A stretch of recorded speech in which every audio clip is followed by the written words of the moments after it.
there it is. Where's that thing?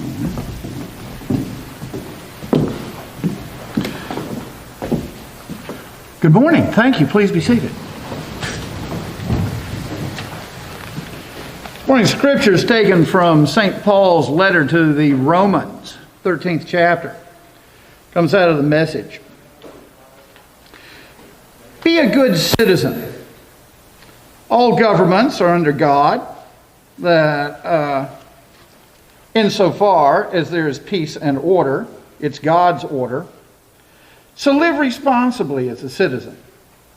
If you're irresponsible to the state, then you're also irresponsible with God, and God will hold you responsible.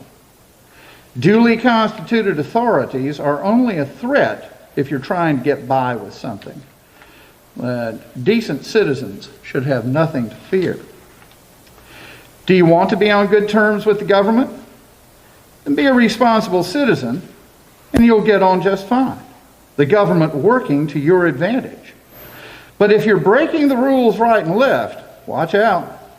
The police aren't there just to be admired in their uniforms. God also has an interest in keeping order, and He uses them to do it. That's why you must live responsibly, not just to avoid punishment, but because it's the right way to live. Amen. Good morning. And I'm going to turn it over to Ms. Sullins and fade away.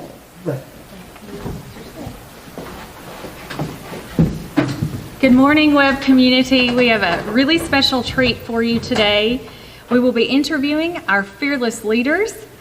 And so I will turn it over to Bailey, and we will learn about the men behind the masks. So, good morning, everyone. Good morning, Mr. Callis. Good morning, Mr. Cheeseman. We're going to go ahead and alternate between who's asking questions. And I'm going to start off with a really, really difficult one. What is your favorite animal? And whoever wants to go first can. I want to make sure that the mics are working. Can you all hear us fine? So taking the masks off so you can hear us, and we're social distancing. Just want that for the record. Favorite animal, was that the question? Yes, sir. Favorite animal. So I'm going to have to go with the cheetah. Right? It has to do with speed and power. So the cheetah is my favorite animal. I'm not sure I've ever considered the question, to be honest, but at first blush, I might go with the elephant. Strong, long-living, wise, social, responsible. Good answers. Okay, so this one's kind of hard too, but what is your favorite place traveled? Can you repeat the question? The favorite place you've ever visited. Yeah. I'll let you start. So for several years, I led a middle school mission trip to Puerto Rico, and we would fly into the main city and travel an hour and a half west to a little town called Ponce and do mission work there for a week. And it's a beautiful town with beautiful people, ravaged by hurricanes recently and poor economy. But if you ever visit, there's a great ice cream store on the historic square called King's Cream. It's a little hole in the wall, and you would think it wouldn't be worth visiting, but if you ever get a chance, go. It's delicious. Ponce, Puerto Rico. I don't know that I can top that.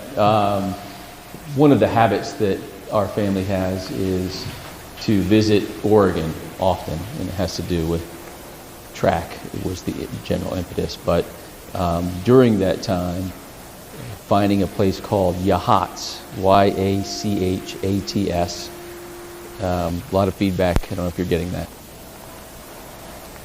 Anyway, Yachats, Oregon, which is right on the coast of the Pacific Ocean. And so where we stay, you watch the sun just slip into the Pacific and hear the waves crash on the rocks. It's a beautiful place.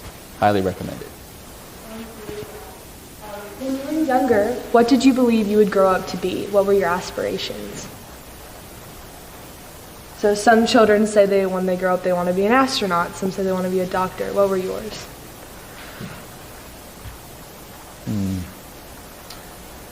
I think this might surprise all of you, but I always wanted to be a NASCAR driver. I still want to be a NASCAR. I'm one of those rare people that grew up to do exactly what I wanted to do for the most part. I wanted to be an English teacher from a pretty young age. I was fascinated by literature, fascinated by education. I was one of those kids, I can remember being 7, 8, 9 years old and not able to sleep the night before school started because I was just so excited about school. School's always been my happy place. It's where I'm most comfortable. Now, as a 50-plus-year-old grandfather of one, and all the way back to when I was a small child. So That's good. So here are some questions pertaining to Webb, not just yourselves, but why did you choose Webb? So I'll start. Many reasons that I chose Webb. One is the quality of the academic program, and not just in its output, but it's in its process. So it was clear to me that people love to learn here. It's clear to me people love to read here. So there's a premium on thinking, which I loved. The alumni base at Webb really, really impressed me. People loved this school who had graduated from this school, so I was really attracted to that. I love this bucolic setting. I think it's a great setting, and I'd rather be out here than in downtown. So those are some of the things that really attracted me to Webb. And I would say I would echo those comments, all of those attractive qualities, I admire as well. And the opportunity to work again with Mr. Cheeseman. This is actually the third school that he and I have worked at together over our respective careers, spanning 3 decades. Are we that old? We are that old. And so the opportunity to be back at work with Mr. Cheeseman was especially appealing as well. Yeah. What is your favorite building on campus and why? I'm going to give myself time to think and Yeah, go ahead. Mr. Callis answer first. That's tough. It's kind of like picking a favorite child, which is a dangerous question. But I'm going to have to go Bond Library. Although I have a special affinity for Hon Raglan too. There's just something quaint and appealing about the small gym. But I've always been a fan of libraries and bookstores and places that house books. Libraries and librarians are some of my favorite people. And I could spend quite a bit of time in Bond, actually.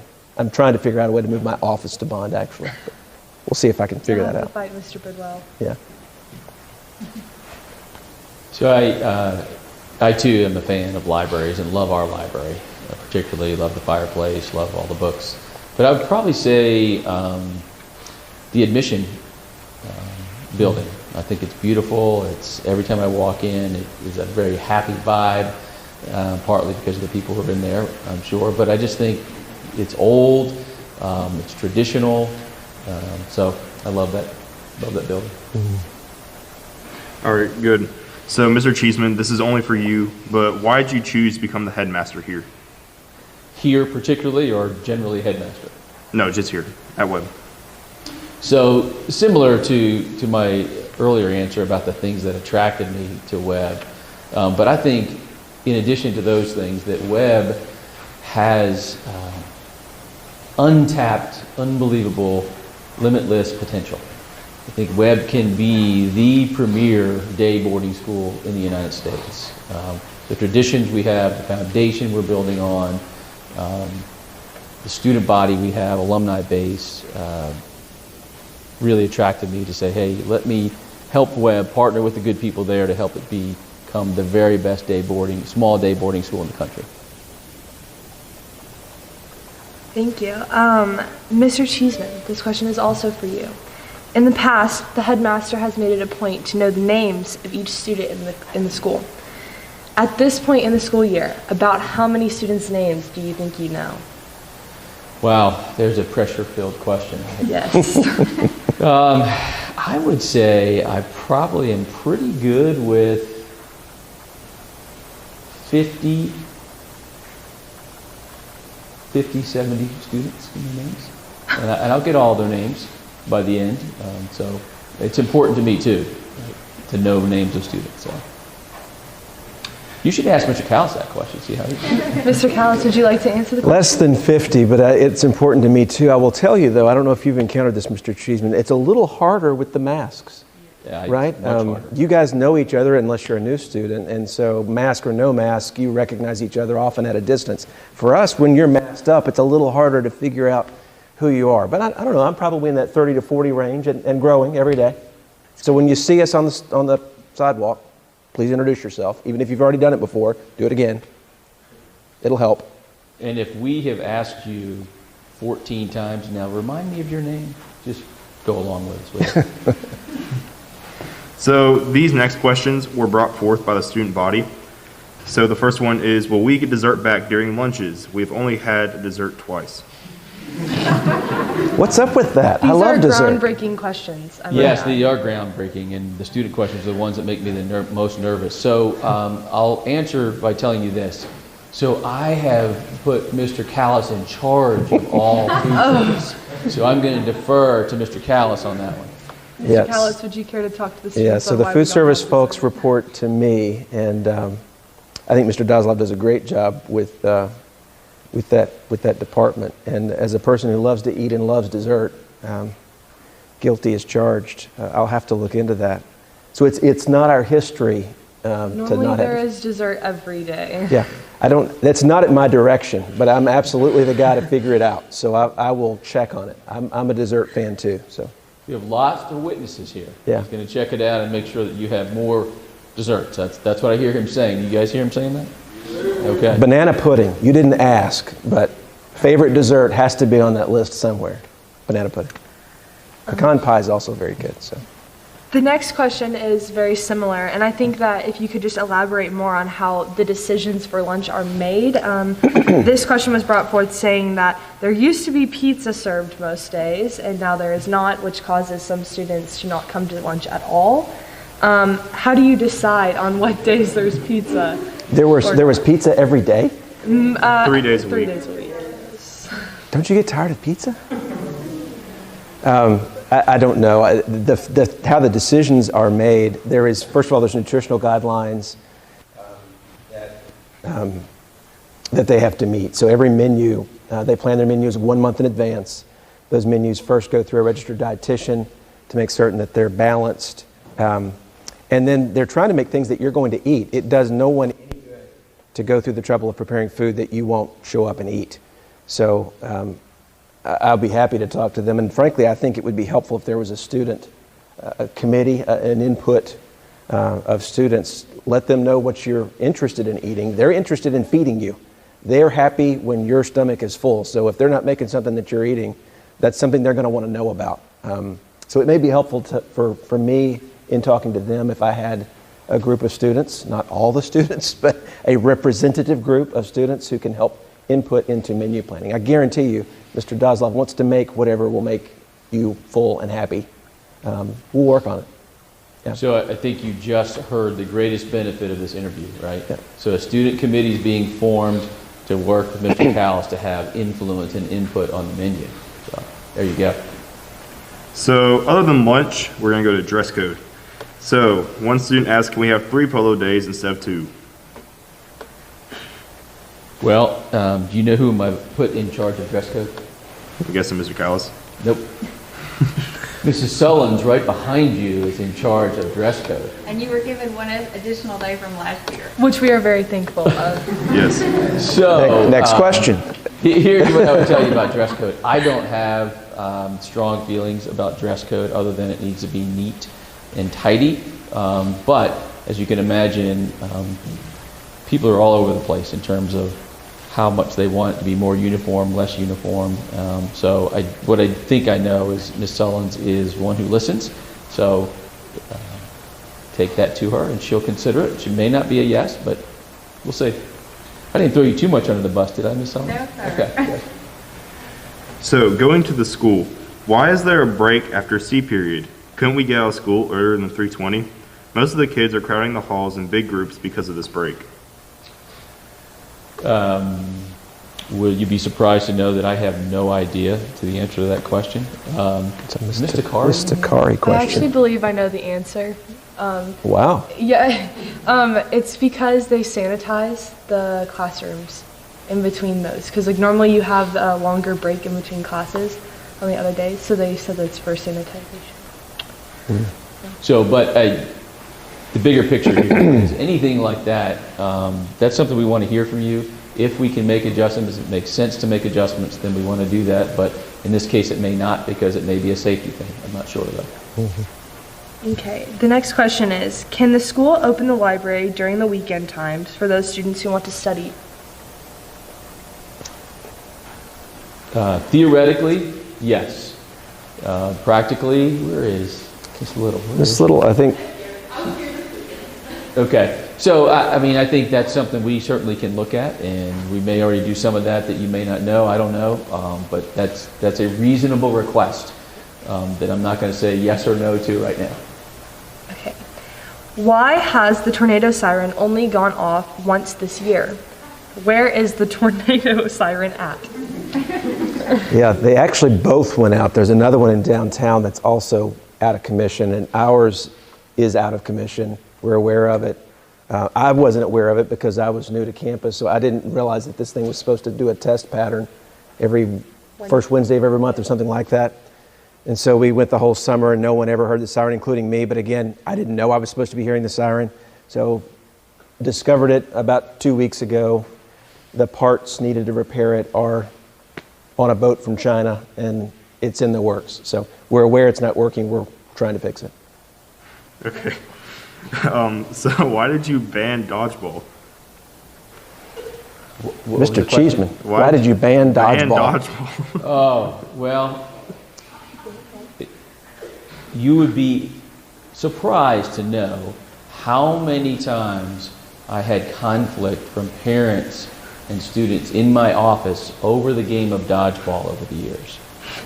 And so I would love for us to find other ways to have fun than dodgeball because it often ends in conflict that is very difficult to unwind. You probably didn't like that answer, though, did you? And that's okay. These questions are going to be a little bit harder, so just bear with us. How does Webb plan to reduce waste after an influx of plastic containers and bottles have been introduced to our revised lunch plan? Which I believe they're talking about like the salad containers and the containers that hold dressing and stuff. So let me answer that in a broad way.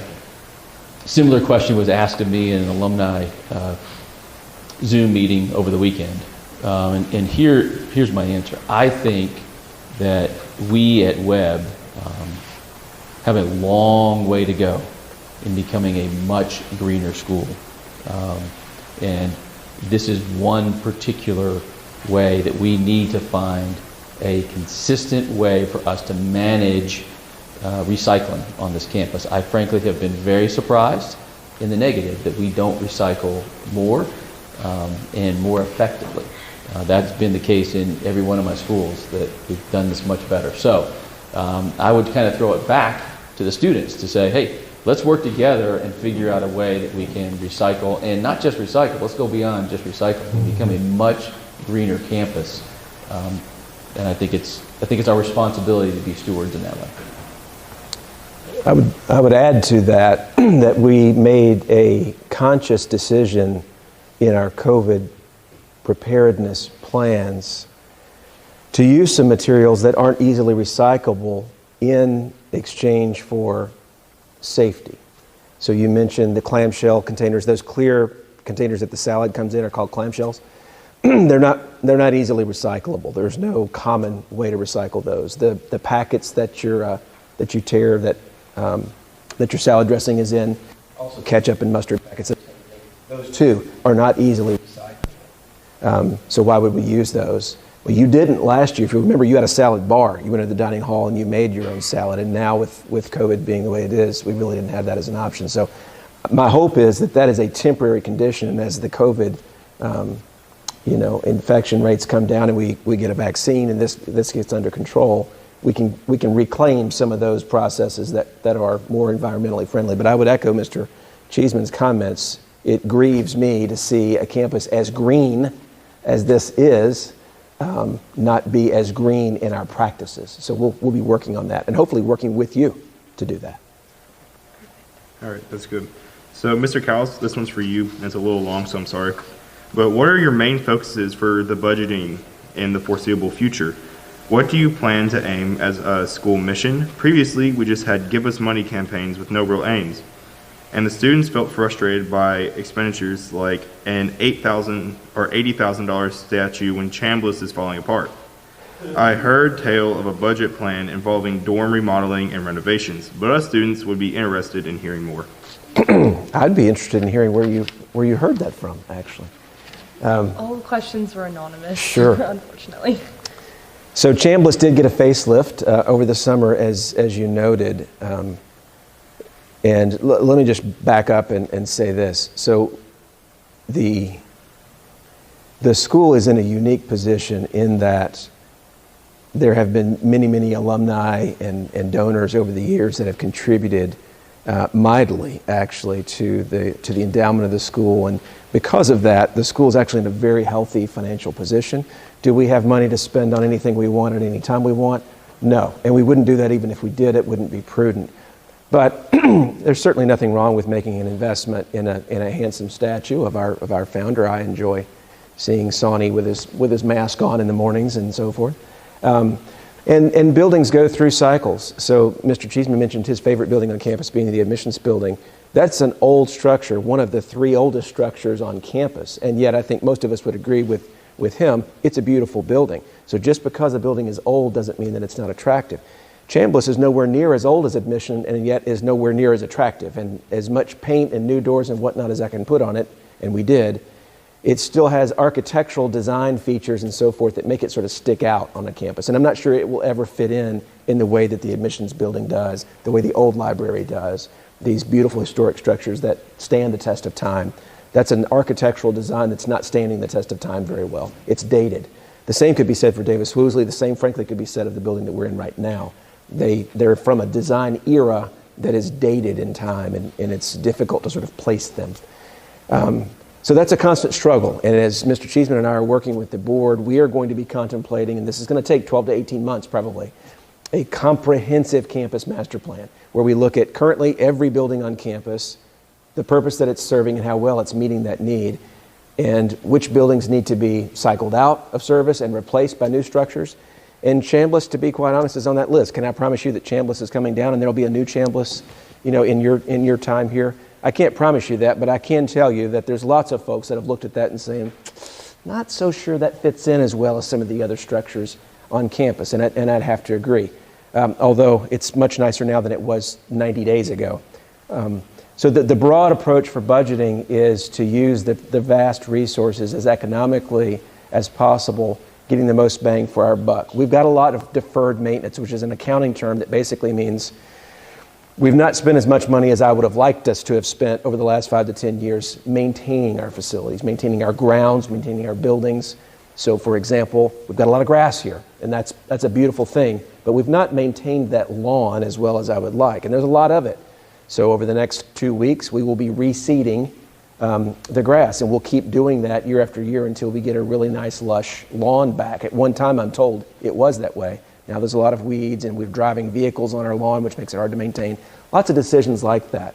So this is a big campus. It's almost 150 acres with a lot of buildings and structures that you're walking between every day, so you get that. And it's a big job, and I'm not doing it by myself, thank God. But we've got a lot of resources. That's the one takeaway. And 2, I'm interested in hearing from you as well. And I think there's a role for you to play. This is another thing that Mr. Cheeseman and I have talked about. One of the attractive elements of the school is not just how much the alumni are invested in the school, how much the board members are invested in the school, the donors are invested in the school, how much you're invested in the school, and how much voice you have. Probably more than you even realize, right? With dining program and buildings and whatnot, library being open on weekends. We are here to make this a functional, attractive, and home and welcome home for you. So the best thing you can do is come to us and say, this is not working as well as I would love for it to. Is there anything that can be done about that? And there's a right way to make those asks, right? And there's a wrong way to make those asks. I mean, if you show up at Mr. Cheeseman's office and make a rear end out of yourself, your request is not going to go very far. But I think what you'll find if you approach us, sort of how you're doing today, anonymously, is that we're here to help you. And not just us, but virtually every adult on this campus. And so working together, Webb's only going to get stronger. So I'm happy to be a part of that. So long answer, and I'm going to give a little bit more nuance to that. So one of the things that might not be intuitive to you as students is, take the statue, for instance. There are, in our fundraising efforts, alums and others who will come to us, and they have a particular interest in ways they want to use their money. And Mr. Wilson, that's in that particular instance, there was a donor, his money, and we had to make the decision, do we want to accept that money for that or not?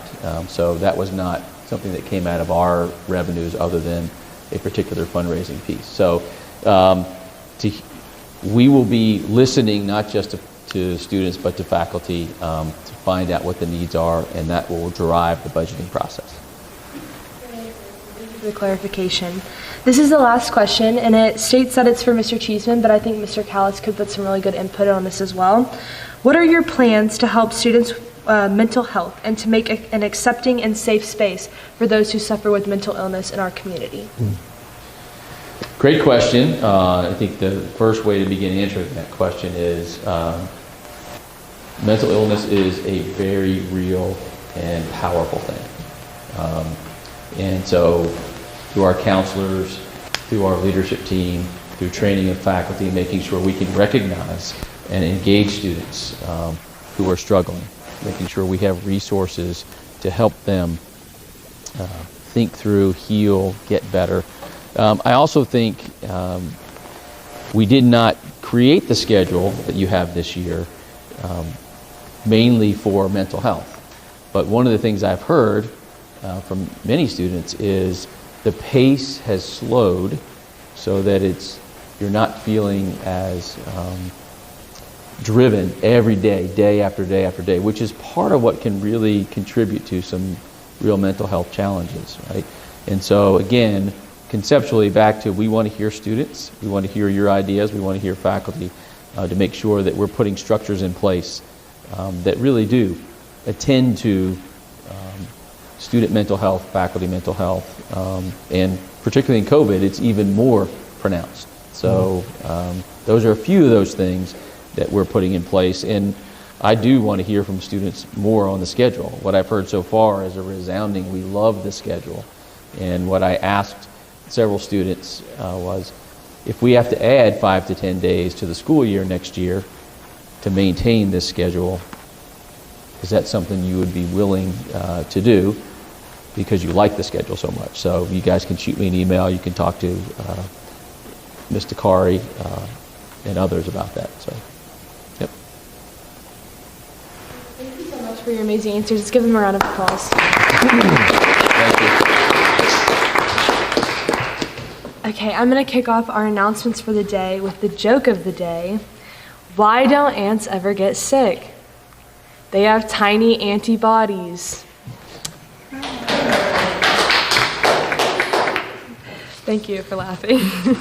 Okay, so the first announcement is coming from the middle school baseball team. If you are in middle school and interested in playing on the baseball team here at Webb, please show up on Tuesday, September 22nd for an informational meeting.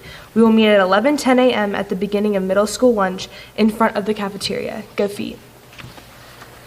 Attention to all student drivers. Please see Miss James in Rand this week if you did not see her last week. She needs to make sure that you are properly registered and gives you a car tag. Could Joey Lamb, Justin Burrows, Lottison Miller, Dion Suburban, Quan, and any other student who has not had a chance to sign the honor books this year, please meet downstairs of chapel today during extra help to get that done. Thank you. I believe that's all we have today. Mr. Cheeseman has an announcement, David. Mr. Cheeseman? Are you still hearing me back there? Okay. So my one announcement today is what I hold in my hand is a mini version of the Bill of Rights. Tomorrow is National Constitution Day. And so we are going to make sure that every one of you through your advisories has a copy of the Bill of Rights.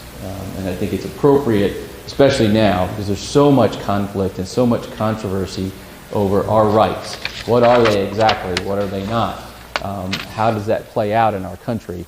And so one of the things that I love about Webb is that we push you as students to go back to the original documents, right? Don't let someone else interpret for you what it means. And so you'll receive a mini copy both in Spanish and in English tomorrow. And I just encourage you to read them yourselves. Make sure you know what the actual language says so that as you listen to debates, that what the original is. Thanks.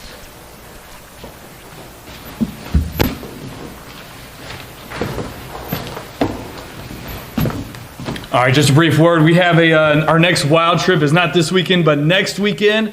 We'll be canoeing out onto the Timms Ford Lake. We'll be camping on an island, a small island we have reserved just for us. Mr. Wofford will be there. The legendary Mr. Wofford will be on this trip, as well as one alumni.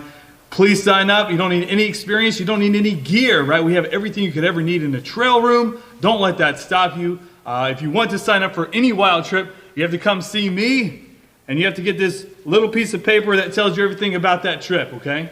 And once your name gets in this book, that's what makes it official, okay? You got to come see me and get your name in the book. I'd love to see you face to face. I'd love to have a conversation about the trip and the difficulty and the skill level. I don't want just an email. I want a conversation, okay? So the next wild trip will be next weekend. If you are interested at all, come get some information, and we can continue to discuss it. Thank you.